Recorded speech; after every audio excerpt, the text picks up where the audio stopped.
Bonjour à vous. Avant-hier soir, je suis rentré chez moi un peu avant la tombée du jour, et la lumière qui passait par la fenêtre est tombée à un angle que je n'avais jamais vraiment regardé sur ma table. Je suis resté immobile 1 minute, les clés à la main, comme un idiot. Et je me suis dit que ça faisait peut-être 3 ans ou 4 que je n'avais plus regardé ma propre maison vraiment. Si je vous raconte ça pour ouvrir cette vidéo, c'est parce que ce qui m'est arrivé avant-hier, c'est ce qui est en train d'arriver à beaucoup de gens en ce moment, sans qu'ils sachent pourquoi. Et le mardi prochain, le 9 juin, à 14h35 précise pour Paris, à 8h35 du matin au Québec, 2 planètes vont se rejoindre dans le ciel pour expliquer ce que vous êtes en train de vivre. Vénus et Jupiter. Les 2 planètes les plus brillantes du ciel après la Lune. Et elles vont se retrouver dans le signe du Cancer, là où Jupiter habite depuis juillet dernier et où il prépare ses cartons parce qu'il s'en va le 30 juin. Donc cette conjonction-là, c'est leur dernier dîner ensemble dans cette pièce. C'est plus que rare. 2 planètes bénéfiques qui s'embrassent, ça arrive environ une fois tous les 13 mois. Mais dans un signe où Jupiter est exalté, juste avant qu'il en sorte, ça n'arrive même pas une fois par décennie. Alors avant d'aller plus loin, je voudrais qu'on regarde ce qui est déjà en train de se passer chez vous. Parce que Vénus, elle, est arrivée en Cancer cette nuit. Ce matin tôt pour la France, hier soir tard pour le Québec. Donc si vous écoutez cette vidéo le jour de sa sortie, vous êtes pile au démarrage du chapitre. Et certaines choses ont peut-être déjà commencé à bouger sous votre toit. Vous attendez l'eau qui chauffe dans la bouilloire et votre regard tombe sur la nappe. Vous remarquez pour la première fois qu'elle est tachée à un endroit que vous n'aviez jamais vu. Et au lieu de vous dire qu'il faudrait la changer, vous restez à regarder cette tache une demi-minute. Comme si la nappe vous racontait quelque chose. Vous reposez votre tasse et vous lissez la nappe de la main, sans raison. Vous tombez par accident sur une recette griffonnée sur un bout de papier, glissée dans un livre que vous cherchiez pour autre chose. L'écriture n'est pas la vôtre. Vous reconnaissez celle de quelqu'un. Et cette personne, vous n'aviez pas pensé à elle depuis un moment. La recette est simple. Vous décidez de la faire ce week-end. Donc voilà, c'est ça. Ce sont des micro-instants qui n'ont l'air de rien. Mais mis bout à bout, ils dessinent quelque chose. Ce qui se prépare cette fois-ci, ça ne descend pas dans la tête. Ça remonte par le ventre. Vous prenez un fruit dans le bol sur la table et vous remarquez qu'il a mûri plus vite que les autres. Vous le tournez dans votre main, vous le sentez, et il vous rappelle un jardin où vous n'êtes pas retourné depuis 15 ans. Juste un jardin précis, à une heure précise, avec une personne précise. Vous mettez la table pour vous tout seul un soir, et vous vous surprenez à sortir un verre de plus que d'habitude. Vous le laissez là, vide, et vous mangez en face de ce verre vide, sans que ça vous trouble. Quelque chose de très ancien se rassemble sous votre toit. Et puis chez vous, les cancers, les scorpions, les poissons, ça va se déposer plus fort. Vous êtes les signes d'eau, vous absorbez ce que le ciel verse, et là, le ciel verse de la tendresse dans une pièce que vous connaissez bien. Pour les autres signes, ça arrive aussi, juste par d'autres canaux. On y revient en détail tout à l'heure. Voilà ce que je vous propose pour cette vidéo. 3 choses. D'abord, on va regarder ce qui se passe astronomiquement, parce qu'il y a des détails que personne d'autre ne va vous donner avec autant de précision. Ensuite, je vais vous faire un détour de quelques minutes par un fait scientifique qui change tout dans la façon dont vous allez vivre le 9 juin. Et pour finir, je vais vous proposer un geste très simple à poser ce mardi-là, à l'heure exacte de la conjonction. Un geste qui prend 25 minutes. Pas plus, c'est tout. Vous pouvez le tenir. Et il va laisser une trace dans votre maison pendant des mois sans que vous ayez besoin d'y penser. Donc on commence par le ciel. Reprenons depuis le début. Vénus est arrivée en Cancer dans la nuit du 18 au 19 mai. 3h05 du matin pour Paris, 21h05 la veille au Québec. Elle restera dans ce signe jusqu'au samedi 13 juin. 12h46 en France, 6h46 du matin au Québec. Donc vous avez quasiment 4 semaines de cette traversée. Et en astrologie, c'est une planète qui rentre chez son hôte préféré. Vénus, c'est l'amour et le lien. Cancer, c'est le foyer, et plus largement les personnes qui font partie de votre cercle intime, qu'elles soient de votre sang ou non. Ce que cette traversée touche, c'est la tendresse domestique, les liens qui tiennent par habitude, par tradition, par fidélité silencieuse. Jupiter, lui, est en Cancer depuis fin juin de l'année dernière, et dans ce signe, il est en exaltation. Le mot est technique, l'idée est simple. Une planète exaltée travaille en pleine puissance. Pendant presque un an, Jupiter a élargi tout ce qui touche à votre foyer, à votre lignée, à vos racines. Beaucoup d'entre vous ont déménagé pendant cette période. D'autres ont accueilli un enfant, un animal ou une personne en difficulté. D'autres ont repris contact avec une partie de leur famille qu'ils avaient mise à distance. D'autres encore ont senti pour la première fois depuis longtemps qu'ils étaient chez eux quelque part. C'est ce que ce transit a fait pendant 11 mois. Et il s'en va. Le mardi 30 juin, 12h02 pour Paris, 6h02 du matin au Québec, il quitte le Cancer pour entrer en Lion. C'est un grand changement, et j'en reparlerai dans une autre vidéo, parce que ça mérite sa place à part. Mais ce que je veux que vous gardiez en tête maintenant, c'est qu'il ne reste plus que 3 semaines avant qu'il sorte. 3 semaines de cette grande exaltation qui se referme. Et c'est exactement dans cette fenêtre-là que Vénus arrive. Elle traverse le signe et le 9 juin, à 14h35 pour la France, 8h35 pour le Québec, elle rattrape Jupiter. 25 degrés et 47 minutes du Cancer, très précisément. Et là, pendant quelques heures, elles sont collées, à 1 degré l'une de l'autre, dans la même portion du ciel. La planète du lien qui rejoint la planète de l'abondance, dans la pièce du foyer. C'est ça, la conjonction du 9 juin. Pour vous donner une idée de la rareté, je vais vous donner un repère simple. Vénus et Jupiter se croisent environ tous les 13 mois dans le ciel. Mais ces conjonctions-là, le plus souvent, se font dans des signes où Jupiter passe sans être à pleine puissance. Une conjonction Vénus-Jupiter dans le Cancer, signe où Jupiter est exalté, ça ne peut arriver que quand Jupiter traverse ce signe. Donc à peu près tous les 12 ans. La dernière fois, c'était en 2014. La prochaine, vers 2037. On est sur un alignement qui mérite qu'on s'y arrête. Et une dernière chose avant qu'on aille plus loin. Cancer, en astrologie, est le domicile de la Lune. Donc cette conjonction se fait sous le toit de la Lune, qui est la mémoire. C'est pour ça que ce qui va remonter cette semaine ne va pas passer par le mental. Ça va passer par les mains, par le nez, par la lumière, par les objets. Maintenant, je voudrais qu'on fasse un détour. Et je vous demande de me suivre parce que ce que je vais vous dire là va complètement changer votre façon de vivre le 9 juin. C'est un fait scientifique, pas une croyance, pas une métaphore, un fait. Le 9 juin, à l'heure de la conjonction, Vénus sera à environ 180 millions de kilomètres de nous. Jupiter, lui, sera à 900 millions de kilomètres. Vénus est 5 fois plus proche de la Terre que Jupiter. 5 fois. Ce sont deux planètes qui n'ont aucune raison d'être collées dans le ciel. Elles sont à des distances complètement différentes de nous. Maintenant, je voudrais qu'on fasse un détour. Et je vous demande de me suivre parce que ce que je vais vous dire là va complètement changer votre façon de vivre le 9 juin. C'est un fait scientifique, pas une croyance, pas une métaphore, un fait.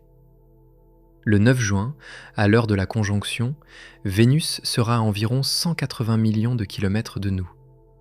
Jupiter, lui, sera à 900 millions de kilomètres.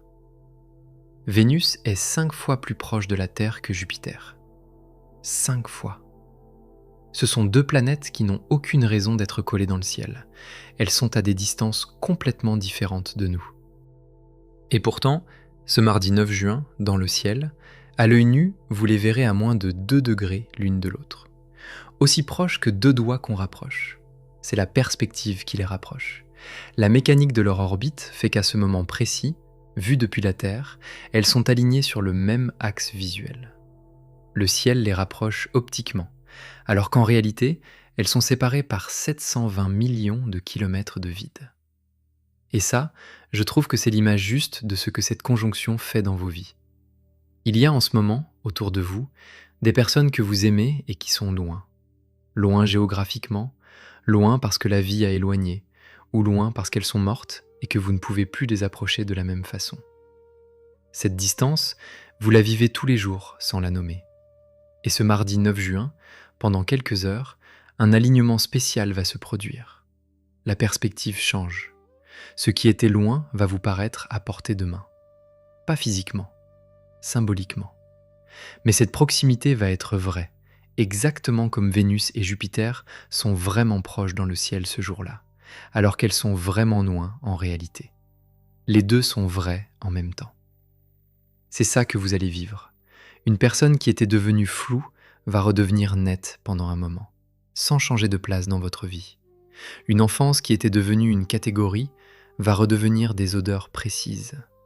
Une histoire que vous racontiez comme si c'était quelqu'un d'autre va redevenir la vôtre. Et là, je voudrais vous proposer la métaphore qui m'aide à tenir tout ce que je viens de vous dire. Une seule, parce que c'est ma règle. Imaginez que votre maison intérieure a une pièce du milieu. Pas la chambre, pas le salon. La cuisine. La pièce où l'on prépare ce qu'on va manger ensemble. Celle où l'on revient quand on a froid ou faim. Celle où l'odeur de la veille tient encore dans l'air le lendemain matin. C'est la pièce du cancer. Et dans cette pièce, depuis presque un an, il y a déjà quelqu'un qui s'est installé. Jupiter, le grand, le généreux, celui qui rajoute toujours une chaise à la table parce qu'on ne sait jamais. Pendant 11 mois, il a élargi votre cuisine. Il y a aujourd'hui plus de monde qui peut s'y asseoir qu'il y a un an. Que vous l'ayez remarqué ou pas, c'est vrai. Et le 9 juin, quelqu'un d'autre va le rejoindre. Vénus. Celle qui pose un bouquet sur la table en arrivant, qui demande si vous avez besoin d'aide pour la sauce, qui parle bas pour ne pas couvrir la conversation. Vénus arrive dans la pièce où Jupiter est déjà installé, et pendant quelques heures, ces deux-là sont ensemble dans votre maison. C'est un dîner à deux. Pas de bruit, juste une chaleur particulière dans l'air autour de la table. Et puis Vénus repart le 13 juin et Jupiter le 30. Cette pièce, telle qu'elle est en ce moment, ne durera pas. C'est ce qui rend le moment précieux. Et là, je voudrais vous proposer la métaphore qui m'aide à tenir tout ce que je viens de vous dire. Une seule, parce que c'est ma règle. Imaginez que votre maison intérieure a une pièce du milieu. Pas la chambre, pas le salon. La cuisine. La pièce où l'on prépare ce qu'on va manger ensemble. Celle où l'on revient quand on a froid ou faim. Celle où l'odeur de la veille tient encore dans l'air le lendemain matin. C'est la pièce du cancer. Et dans cette pièce, depuis presque un an, il y a déjà quelqu'un qui s'est installé. Jupiter, le grand, le généreux, celui qui rajoute toujours une chaise à la table parce qu'on ne sait jamais. Pendant 11 mois, il a élargi votre cuisine. Il y a aujourd'hui plus de monde qui peut s'y asseoir qu'il y a un an. Que vous l'ayez remarqué ou pas, c'est vrai. Et le 9 juin, quelqu'un d'autre va le rejoindre. Vénus. Celle qui pose un bouquet sur la table en arrivant, qui demande si vous avez besoin d'aide pour la sauce, qui parle bas pour ne pas couvrir la conversation. Vénus arrive dans la pièce où Jupiter est déjà installé, et pendant quelques heures, ces deux-là sont ensemble dans votre maison. C'est un dîner à deux. Pas de bruit, juste une chaleur particulière dans l'air autour de la table. Et puis Vénus repart le 13 juin et Jupiter le 30. Cette pièce, telle qu'elle est en ce moment, ne durera pas. C'est ce qui rend le moment précieux. Du côté des Scorpions, c'est dans votre 9e maison que ça travaille. La maison du sens large, du voyage, des études, de ce qui vous dépasse. Une envie d'aller voir ailleurs peut monter pendant ces semaines. Pas forcément un grand voyage, parfois juste un livre qui vous emmène loin. Notez sur un papier le nom du pays, de la langue, ou du domaine de savoir qui vous attire ce mardi-là. Vous y reviendrez en automne et vous comprendrez pourquoi il était là. Et chez vous les poissons, c'est la 5e maison qui s'allume. Celle de la créativité, des enfants, de l'amour qui se joue. Vous allez sentir une envie de créer quelque chose. Pas une grande œuvre, une petite chose à votre échelle qui sort de vos mains. Un dessin, un objet bricolé, un plat inventé. Ne la chassez pas. Laissez-la prendre la place qu'elle veut. Passons aux signes de terre. Pour vous les taureaux, c'est dans votre troisième maison, celle des mots qu'on échange tous les jours, des phrases dites en passant, des trajets courts. Et là, c'est plus précis que vous ne croyez. Une phrase banale que vous prononcez tous les matins, «Bonjour, ça va, à demain», va vous traverser le mardi 9 juin avec un poids que vous n'aviez pas remarqué avant. Vous allez l'entendre comme si quelqu'un d'autre l'avait dite. Et vous allez comprendre qu'elle s'adresse à une personne précise depuis longtemps, sans que vous l'ayez jamais décidé. Cette personne, vous saurez immédiatement laquelle. Vierge, vous êtes en 11e maison, celle des amitiés, des groupes, des liens qui vous tiennent debout sans bruit. Et ce mardi 9 juin, posez-vous une question simple à un moment de votre journée. Quel est le nom qui me revient le plus souvent dans la tête depuis 3 semaines, sans que je l'aie cherché ? La réponse va arriver toute seule, sans effort. Cette personne-là, c'est elle qui vous tient debout depuis plus longtemps que vous ne le réalisez. Notez son nom quelque part. Vous ferez avec ce que vous voudrez. Pour les Capricornes, c'est l'axe relationnel qui se charge. 7e maison face à votre signe. Si vous êtes en couple, une chaleur particulière peut traverser votre lien ce mardi-là, sans crier gare. Si vous êtes seul, une dynamique tendre peut apparaître dans votre rapport à quelqu'un, sans qu'on puisse encore lui mettre un nom. Mon conseil sincère, ne vous précipitez pas pour conclure. Laissez les choses se déposer. Alors maintenant, passons au signe d'air. Vous les Gémeaux, vous venez de vivre 3 semaines très denses dans votre signe. L'attention se déplace dans votre 2e maison, celle de ce qui a vraiment de la valeur pour vous. Ce mardi 9 juin, un objet que vous possédez depuis longtemps et que vous croisiez sans le voir va se mettre à exister. Une bague, un livre, un meuble, peu importe. Vous allez passer devant, vous arrêter et vous demander pourquoi vous ne l'utilisez plus. La réponse va vous faire repenser quelque chose de plus large sur ce qui compte vraiment dans votre vie en ce moment. Pour les balances, c'est en 10e maison, celle de la trajectoire publique, de ce que vous faites dans le monde. Vénus et Jupiter ensemble là-haut, ça veut dire qu'un travail patient peut être reconnu en douceur cette semaine. Pas un coup d'éclat, plutôt un geste qui vient d'en haut, d'une personne respectée et qui se pose sur vous. Acceptez-le sans le minimiser.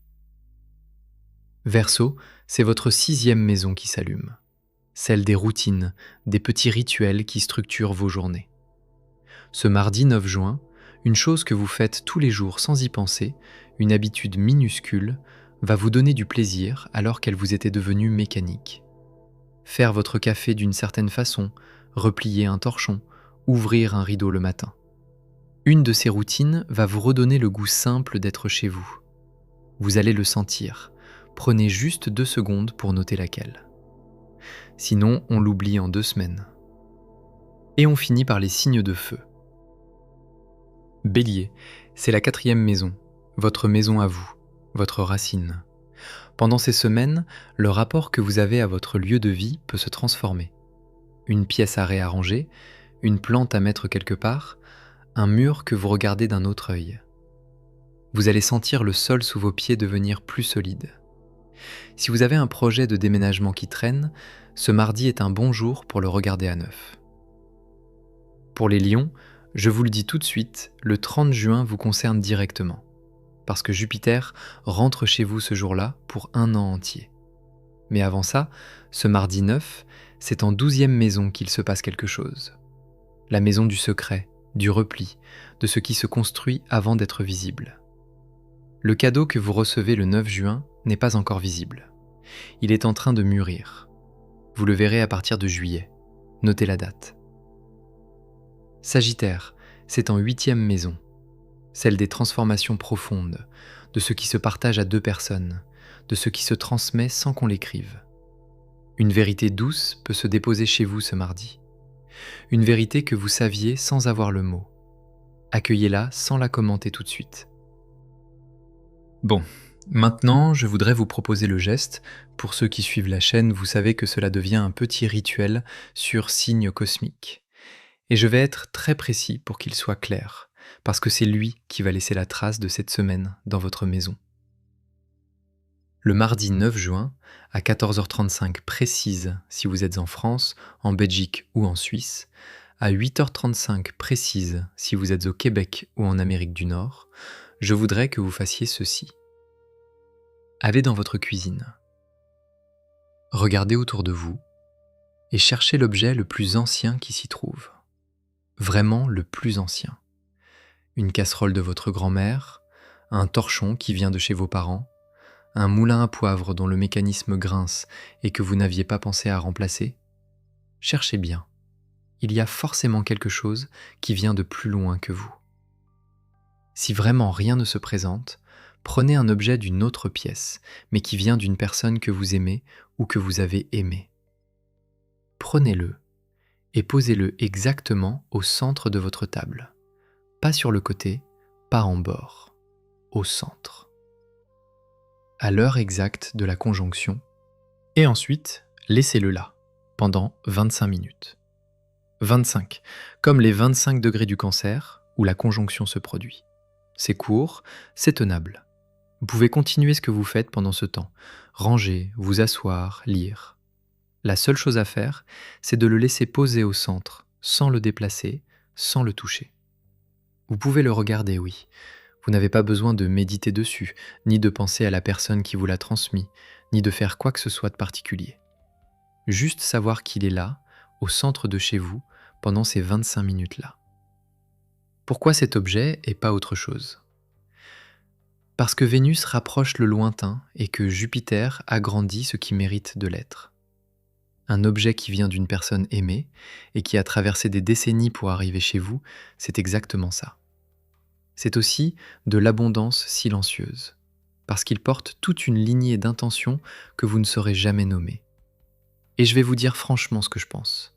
Cette histoire de l'objet posé au centre, je l'ai testée moi-même avant de vous en parler. Pas en astrologue, en humain qui essayait de comprendre. Et il s'est passé quelque chose. Pas un signe céleste, pas une apparition, juste une chose nette qui m'est revenue à l'esprit le lendemain et que je n'avais pas pensé depuis 15 ans. C'est tout ce que je peux vous garantir. Mais c'est déjà beaucoup. Au bout des 25 minutes, vous remettez l'objet à sa place habituelle, sans cérémonie, et vous continuez votre journée normalement. Ce qui se déposera pendant ces 25 minutes-là continuera son travail tout seul jusqu'à la fin de l'été. Vos rêves de la nuit du mardi au mercredi seront probablement plus peuplés que d'habitude. Une personne à qui vous n'aviez pas pensé depuis longtemps reviendra dans vos pensées dans les jours qui suivent, sans préavis. Une recette que vous croyez oubliée vous reviendra en main. Et vers la fin du mois, quand Jupiter quittera le Cancer le 30 juin à 12h02 pour la France, 6h02 au Québec, vous allez sentir qu'une page se tourne. Mais vous saurez ce qui reste. Parce que vous aurez choisi vous-même ce qui se posait au centre. Une dernière chose, pour celles et ceux qui tombent sur cette vidéo plus tard. En juillet, en août, en septembre. Vous lisez la date, vous vous dites que c'est passé et que vous avez raté le moment. Vous n'avez pas raté. Une conjonction comme celle-là laisse une vibration qui se prolonge plusieurs semaines au-delà du pic exact. Donc si vous m'écoutez en juillet, votre objet ancien, vous pouvez encore le poser. À n'importe quel moment où vous sentez que c'est le bon. 25 minutes au centre de votre table et vous continuez. Ça fonctionne en différé. Moins fort, oui, mais ça fonctionne. Et le 30 juin, quand Jupiter quitte le Cancer, vous serez à l'heure sur la suite. L'objet posé, même tardivement, vous servira à ce moment-là. Donc voilà, Vénus arrive en Cancer cette nuit. Pendant 3 semaines, elle prépare le terrain. Le mardi 9 juin, à 14h35 pour la France, à 8h35 au Québec, elle rejoint Jupiter à 25 degrés et 47 minutes du Cancer. 25 minutes plus tard, vous remettez l'objet à sa place. Le 13 juin, Vénus repart en Lion. Le 30 juin, Jupiter la suit. Notez le 30 juin dans votre téléphone. On se retrouve ici ce jour-là pour parler de la suite. Et d'ici là, dans vos commentaires, dites-moi quel objet vous comptez poser au centre de votre table. Une ligne suffit. Pas besoin de raconter d'où il vient si c'est trop intime. Donnez juste un nom. Une casserole, un torchon, un cadre, une boîte. Donnez aussi votre ville et votre signe, parce que la personne qui demain matin va lire votre commentaire, qui va voir une casserole de grand-mère mentionnée à 6 fuseaux horaires de chez elle, va comprendre quelque chose. Que la table où elle s'assoit tous les jours n'est pas une table qu'elle a choisie toute seule. Et que ce soir-là, le 9 juin à 19 heures, quand elle dînera, dans le ciel au-dessus d'elle, 2 planètes seront en train de se tenir la main. À très vite, et d'ici là, tendez l'oreille à votre cuisine. Quelqu'un est en train de mettre la table.